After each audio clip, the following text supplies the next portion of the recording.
My name is Josie Reynolds, and I'm 31 years old. I always thought the worst thing my family could do was take me for granted until they decided to say it outright. The text came out of nowhere. We need distance from you. Please stop contacting us completely. A second message followed. Uncle Rick is helping us pack tonight. Please don't make it weird. Pack? From the apartment I paid for? Using a moving truck I'd probably helped Rick load 2 years ago when his transmission died. I stared at the screen, thumb hovering. I didn't feel rage. Not yet. It was quieter than that, like the last turn of a lock. I typed slowly. Of course. I'll cancel my direct deposits first thing. The message hit the group chat like a glass dropped on tile. Read by all. No replies. I'm the oldest kid, the one who fixes the Wi-Fi, the printer, the email password, the one who gets called when mom can't figure out the new TV remote, and when dad doesn't remember his bank PIN. On paper, I'm a payroll specialist at a clinic. Numbers don't scare me. People do, sometimes. I rent a tiny one-bedroom apartment, keep my receipts in color-coded folders, and buy the boring groceries first. Eggs, rice, coffee, so I don't talk myself into impulse spending. In my family, that makes me the stable one. Translation, the wallet. Sunday night, before the text, I was standing in my mom's kitchen with the folding table in my hands, the smell of dish soap and overcooked chicken filling the air. I'd promised to drop the table off for my cousin's birthday party.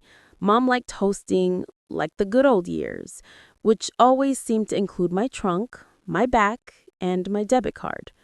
My younger sister, Tessa, was leaning on the counter in a brand new jacket she absolutely could not afford, scrolling her phone with both thumbs. Don't forget the rent transfer, banker girl, she said without looking up. Banker girl. The nickname made my nerves ache. I set the folding table down a little harder than I intended. Tessa, please don't call me that. Dad laughed from near the fridge like this was a ritual we all adored. Come on, Josie, lighten up. You know you're our sponsor. Sponsor? Like I was a corporate logo stitched across their lives. Mom slid a tray to the oven and didn't even turn around. Your sister's moving up to a nicer place next month. It's safer. She can't do it alone. That familiar tightening started in my jaw. We talked about this. I'm not paying another security deposit. Tessa finally looked up, eyeliner sharp, expression sharper. You said that last time, and then you paid. She rolled her eyes. Don't be dramatic. She caught my face and smirked. Oh my God, you're really going to make me beg. I'm not making you do anything, I said calmly, the kind of calm you practice in bathroom mirrors. My aunt wandered in for a fork, paused at the tension, then clucked her tongue at me like I was the problem before walking back out. No one asked if I could afford it. No one asked if I wanted to. Dad stepped closer. Daughter, family helps family. We didn't raise you to be selfish. Selfish. The word hit that soft place in my chest that never really healed. The one labeled too much, too serious, hard to love. I busied my hands stacking paper plates. I'm not having this conversation at the sink. Tessa laughed. You just don't like how it sounds. Mom finally turned around, dish towel twisted in her hands like rope. Enough, Josie. You'll figure out the deposit. Tessa, say thank you. She said it like the decision had already been finalized and filed away. Tessa smirked. Thanks, sis. My phone buzzed again. The family group chat spamming memes and party emojis, fake laughter echoing from the living room. I told my cousin happy birthday, hugged two kids I barely knew, and slipped out before dessert. No one stopped me. Outside, the air was damp and cold. I sat in my car and didn't start it. Hands on the steering wheel, forehead against the leather, breath fogging the dash. My chest felt hollow and loud at the same time. I kept hearing Dad, you're our sponsor. I kept hearing Mom, you'll figure out the deposit. Tessa's jacket flashed in my head, shiny, new, while my own coat had a frayed cuff I had ignored for 3 winters. My phone buzzed with a different tone. Evan, my boyfriend. How's the party? You okay? Evan liked honesty, the kind that uses words like overwhelmed or hurt. I typed back, fine, just loud. I'll call you later. A lie. A smooth piece of tape pressed down. If I was wise, I'd keep my head down. It's easier. It's always been easier. But sitting there, the pings of the group chat mixing with Evan's concerned message, something in me stretched thin. Not anger. Something quieter than that. Like a thin line pulled tight, ready to snap. Because this didn't start in a kitchen. It started years ago. Back when it was just a second phone line for emergencies, then car insurance until Tessa gets on her feet, then mom's dental crown, dad's truck tires, the family Netflix that became the family phone plan, that became me pretending I didn't see the international charges. I told myself it was temporary. Dad recovering from a lost job, Tessa between gigs, mom's hours cut. There was always a reason. Payroll people live by schedules. Mine were ugly. The first of the month, parents' rent, utilities, grocery gift cards I pretended were from work. The 15th, Tessa's car payment, somehow in my name. Random for groceries transfers that never matched the takeout containers. Fridays, gas money, dad's meds.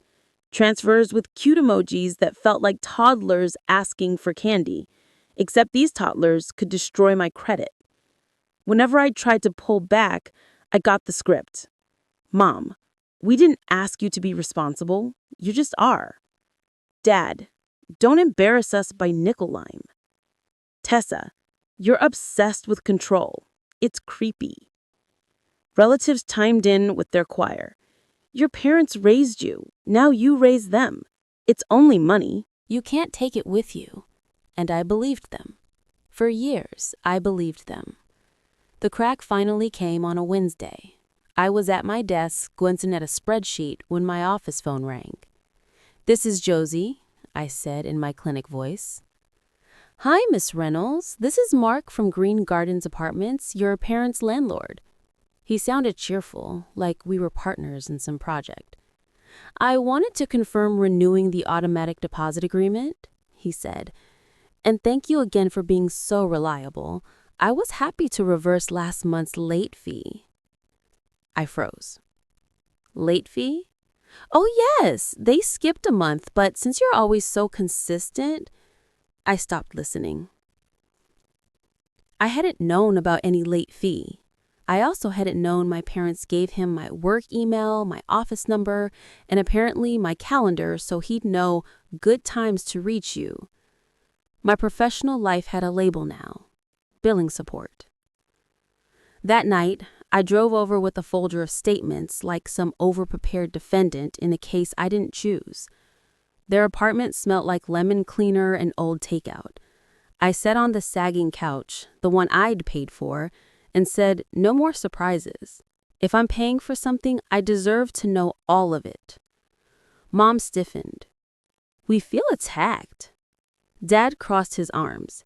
Take that tone with your coworkers, not with us. From the hall, Tessa snickered. Should we tip you or do we get an invoice first? I looked at the 3 people I had spent years financing. I'm tired. Not loud, not dramatic. Just tired. Mom folded the dish towel sharply. If it's so hard for you to be part of this family, maybe you shouldn't be. The words sliced through me like cold air. I didn't argue. I didn't cry. I just picked up my folder and left. The next afternoon at 4:10 p.m., the group chat message arrived. We need space from you. Please don't reach out anymore. At all. I read it 3 times. The period after at all scratched something inside my throat. 3 minutes later, Uncle Rick is helping us pack tonight. Something in me went silent. I typed, of course. I'll cancel my direct deposits first thing, and hit send. The message had barely settled in the chat when the first bubble appeared. Dad, Josie, what is that supposed to mean? More bubbles. Typing, erasing, typing again. The digital version of pacing in a panic. I didn't rush. I'd spent years responding instantly, solving crises that weren't mine. This time I let them wait 1 full minute. Then I took a photo of the paper I kept taped inside my desk drawer, my color-coded list of every bill I paid for them. Green for housing, yellow for utilities, blue for transportation, red for medical, purple for miscellaneous, which had grown into a monster category. I attached it and wrote, "These end on the date circled." I removed my card from the shared accounts. You have 30 days to transition the leases and services into your own names. The chat exploded. Tessa, you're sick. You're doing this to punish us. Me. I'm doing this because you told me not to reach out anymore. I'm honoring that. Mom jumped in. Don't twist our words. We said we needed space from your attitude, not from you. I read it twice, then typed, your message said, don't reach out anymore at all. That includes my money. Dad, money is not the same as family. I stared at my screen, jaw tense. Money is exactly what you want from me. Everything else you mock. I pressed send before I could soften it. Then the cousins started joining. Little bubbles stacking like they were watching a reality show instead of my life. A couple typed something, deleted, typed again. My heart pounded, but my hands stayed steady. I'd done this 1,000 times with budgets, audits, payroll disputes. This time, I wasn't the clerk. I was the account holder. So I dropped screenshots. The overdue landlord notice. The Best Buy receipt delivered to Tessa's new building. The phone plan usage showing an international call on a night I was home eating soup. Mom, stop humiliating us. I replied, I'm done being an ATM with a face. Tessa, you'll regret this. People don't forget cruelty. It was almost funny in a sick way. Boundaries aren't cruelty. And right on cue, the switch happens. It always does. Rage simmering down into manipulation. Mom, what will we do now? Your dad's blood pressure is high. I can't sleep when I'm worried. Dad, I worked my whole life and this is the thanks I get. Tessa, I can't live in a dangerous building. Will you be happy if something happens to me? I breathed in, breathed out, and typed, I hope you're all safe and healthy. I'm not abandoning you. I'm ending a financial entanglement that's hurting all of us. If you want help setting up budgets or calling providers, I'll send instructions. But the payments stop. Then I placed my phone face down. The screen lit the room every few seconds. More messages. Angry, pleading, accusatory. But I didn't pick it up. For the first time in years, I gave myself a moment of quiet. The quiet didn't last. My phone buzzed again with a new name. Uncle Rick. I'm here with them. I'll make sure the apartment is cleared properly. I'll return anything that's in your name. A second message came 5 seconds later. And no, Tessa, you can't text her from my phone. It's my phone, kiddo. I let out a breath I didn't know I was holding. Rick wasn't perfect, but he was fair. He ran a small moving service and knew how to separate things that mattered from things that were just noise. If he said he'd handle it, he would. Then came Mom's final attempt, the Hail Mary.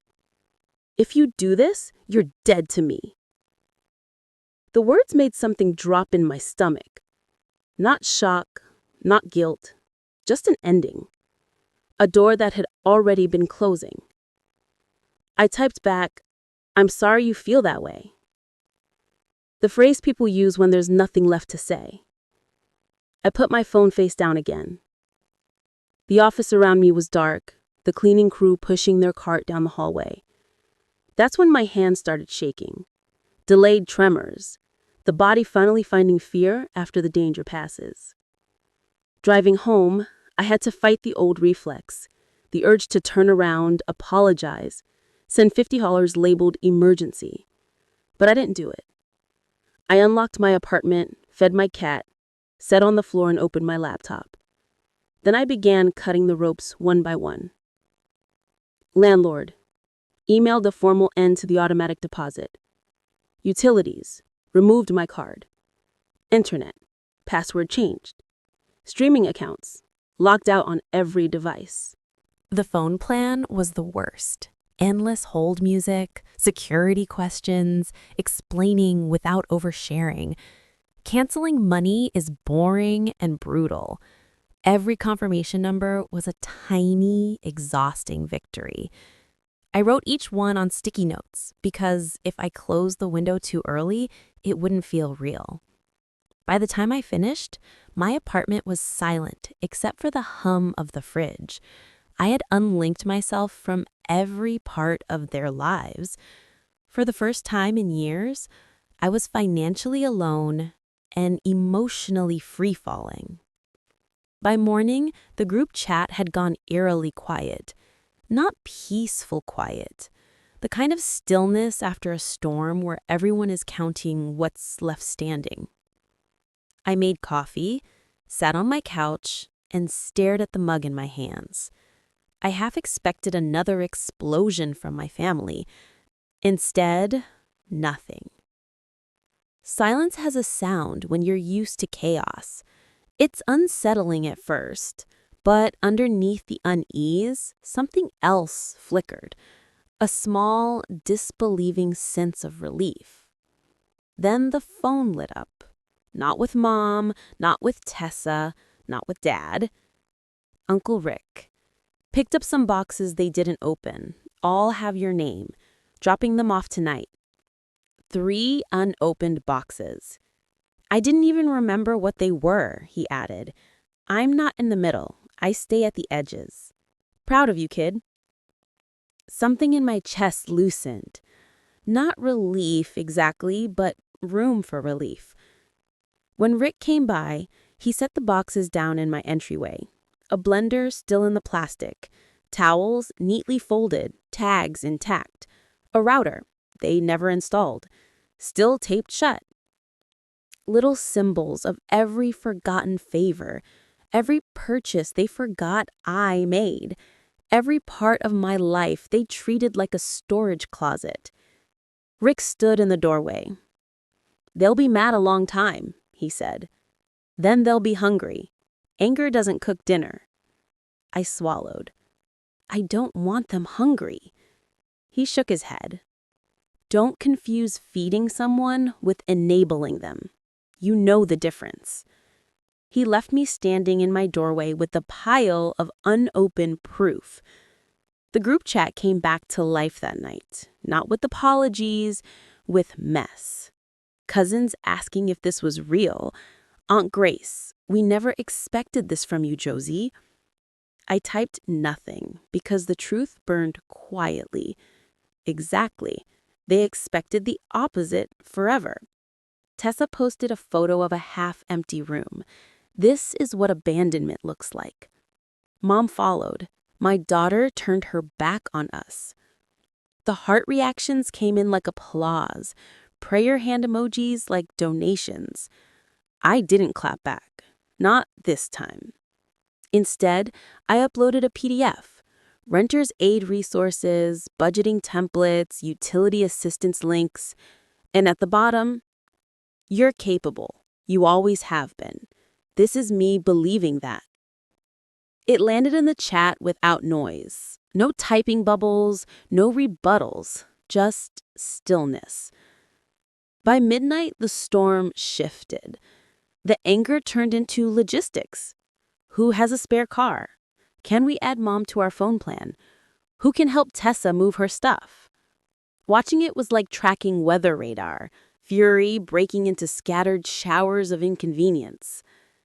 Day 2 brought threats. We'll never forgive you. Day 3 brought bargains. Just keep the phone plan. We'll handle the rest. Day 4 brought guilt. You made your mother cry. Every time I wrote the same message. I'm not discussing this over text. The payments are over. If you want to talk about non-financial things, I'm here. Copy, paste. Copy, paste. It felt mechanical at first. Then it felt strong. Then came a DM from Cousin June. I left the chat. It's ugly. You've carried them for years. I'm proud of you. Her words softened something inside me. I hadn't realized how tightly I'd been bracing for impact. Maybe not everyone saw me as the villain. The next week was messy and quiet. Messy equals the paperwork, the cancellations, the cleanup. Quiet equaled the absence of their demands. And in that quiet, life began to shrink. Not in a bad way, in the right way. I signed up for the retirement match I'd always skipped. I took long walks without my phone glued to my hand. I spent evenings actually tasting my food instead of shoving dinner between frantic calls. I booked an appointment with Priya, a therapist. When I told her I didn't know what to do with free hours, she smiled gently. She said, "Breathe in them. Your nervous system needs to learn peace isn't a threat." So I did. And through all of it, Evan stayed close. He didn't push, he didn't pry, he just stayed. One night, he brought takeout over and sat with me on my living room floor. "No calls tonight?" he asked softly. "For once," I said. He touched my hand with cautious affection. "You've been carrying their lives. You get to carry your own now." I swallowed hard. Evan didn't love me for what I provided. He loved me for me. The contrast was almost painful. A few days later, Mom texted, "Sunday dinner at Carol's. Come and apologize. We'll move forward." It read like a summons, a performance, a script I was supposed to follow. For a second, a tiny second, I almost said yes. The old reflex tugged at me like a leash. Instead, I wrote, "No. I love you, but I won't discuss money, and I'm not coming to be shamed." Mom replied instantly, "You're choosing strangers over blood." My fingers hovered. Then I typed the truest thing I've ever said. "I'm choosing peace." The line went quiet. Not a soft, emotional quiet, a dead quiet, a boundary recognized as a closed door. A month passed, and my life became smaller in the ways that mattered. Smaller demands, smaller crises, smaller explosions. But also clearer, fuller, mine. Maybe one day my family will understand. Maybe they won't. But if they ever come back, it'll have to be on new terms. Respect is the new price of admission.